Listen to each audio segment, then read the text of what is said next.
আসসালামু আলাইকুম রহমতুল্লাহি ওবরকাতুহু। বন্ধুরা সবাই কেমন আছেন? আশা করি সবাই ভালো আছেন। তো বন্ধুরা, আজকে পবিত্র জুমার দিন। তো আজকের দিনটাকে গরিবের হজের দিন বলা হয়। তো আজকে ক্যাম্প থেকে নামাজ পড়ার উদ্দেশ্যে অন্য ক্যাম্পে রওনা হয়েছি। তো দেখতে পাচ্ছেন বাইরে কিন্তু প্রচুর রোদ। রোদের তাপমাত্রা মেবি 46 ডিগ্রি সেলসিয়াস। এর সাথে অনেক হাওয়া হচ্ছে। তো বালু উঠতেছে। এখানে সৌদি আরবের একটাই সমস্যা, গরমের দিনে কিন্তু প্রচুর পরিমাণে হাওয়ার সাথে বালু উড়ে। অন্যান্য দেশে যেমন আপনার আমেরিকা, অন্যান্য দেশে কিন্তু লন্ডন এই মুহূর্তে এখন ঠান্ডা পড়তেছে।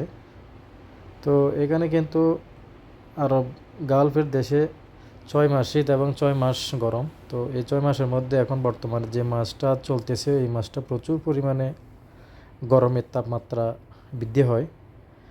তো দেখতে পাচ্ছেন এটা হচ্ছে আমাদের ক্যাম্প থেকে অন্য ক্যাম্পে যাওয়া লাগতেছে নামাজ পড়ার জন্য। তো আমাদের যেটা ক্যাম্পে মসজিদ আছে ওইটা হচ্ছে 5 ওয়াক্ত নামাজ পড়া হয়। তো পাশের ক্যাম্পে যেটা আছে এটা হচ্ছে জুমার নামাজ হয়। পাশাপাশি যেগুলা ক্যাম্প আছে ওই ক্যাম্প থেকে কিন্তু মানুষ সচরাচর এভাবে হেঁটে নামাজ পড়তে আসে। তো দেখতে পাচ্ছেন এটা হচ্ছে আরেকটা ক্যাম্প মরুভূমির মাঝখানে। তবে পাশাপাশি হলো মাঝখান দিয়ে কোনো যাওয়ার জন্য দরজা নেই। এটা এদের ফ্রন্ট সাইড যেটা আছে ওইটা দিয়ে ঘুরে যাওয়া লাগে। তো আমি যদি আপনাদেরকে যদি একটু শেয়ার করি, তো মরুভূমির মাঝখানে প্রচুর পরিমাণে বালু উঠতেছে। তো বন্ধুরা দেখতে থাকুন। এটা হচ্ছে রাস্তা ক্যাম্পে যাওয়ার জন্য।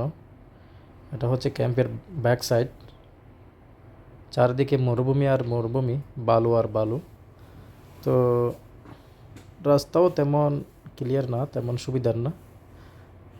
উঠে পড়ে বালু এখান দিয়ে গাড়ি চলাচল করে।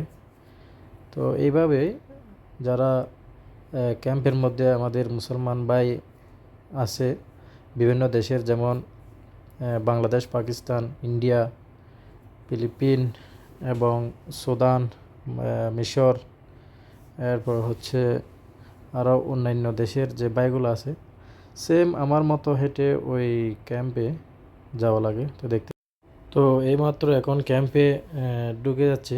দেখতে পাচ্ছেন এটা হচ্ছে অন্য ক্যাম্প, অর্থাৎ যেখানে জুমার নামাজ আদায় করা হয় মসজিদটা এই ক্যাম্পের ভিতরে।